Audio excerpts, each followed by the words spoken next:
ভাইরা আমার, গত 5 তারিখ ছিল শেখ হাসিনার পতনের দিন।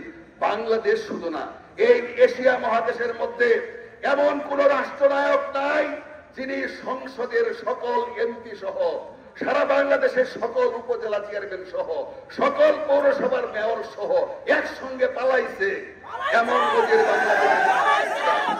এই এশিয়া মহাদেশের মধ্যে নাই। প্রিয় ভাইয়ের আমার, শেখ হাসিনা আজকে পালিয়ে গেছে সত্য, বাংলাদেশটাকে ধ্বংস করে দিয়ে গেছে।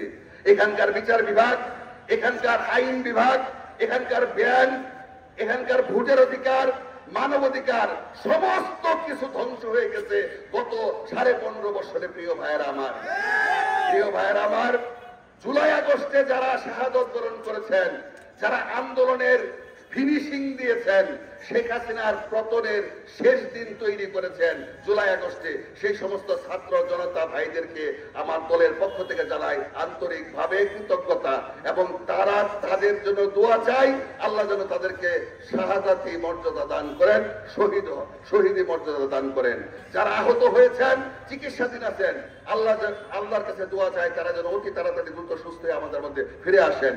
কিন্তু ভাইয়েরা আমার, জুলাই আগস্টের আগে গত 15 বছর যারা এই আন্দোলনের ভিত তৈরি করেছিল, যারা এই আন্দোলনের জন্য ভিত্তির প্রস্তর স্থাপন করেছেন, সেই বিরোধী দলের নেতা বিএনপি সহ সকল দলের নেতৃবৃন্দ যারা বিরোধী দলে ছিলেন, তাদের খুন গুম, আমাদের নকলার রাসেল সহ সেই খুন গুমে যারা নিহত হয়েছেন, শাহাদত বরণ করেছেন, তাদের প্রতি জানাই আন্তরিকভাবে কৃতজ্ঞতা, তাদের জন্য দোয়া চাই। ভাইয়ের আমার, আমাদের ঐক্যবদ্ধ থাকতে হবে। আমাদের প্রাথমিক বিজয় হয়েছে 5 তারিখে, চূড়ান্ত বিজয় হবে নির্বাচনের মাধ্যমে। সেদিন আমরা তারেক রহমান সাহেবকে বাংলাদেশের রাষ্ট্র ক্ষমতায় বসাইতে পারবো, সেদিন হবে আমাদের চূড়ান্ত বিজয়। সেই জন্য চূড়ান্ত বিজয় পর্যন্ত জনগণের সঙ্গে থেকে, জনগণের সুখ দুঃখের পাশে থেকে, আমাদের ভালো কাজ করে তাদেরকে সঙ্গে নিয়ে নির্বাচন পর্যন্ত আমাদের জনগণের পাশে দাঁড়াইতে হবে, নির্বাচন পর্যন্ত থাকতে হবে।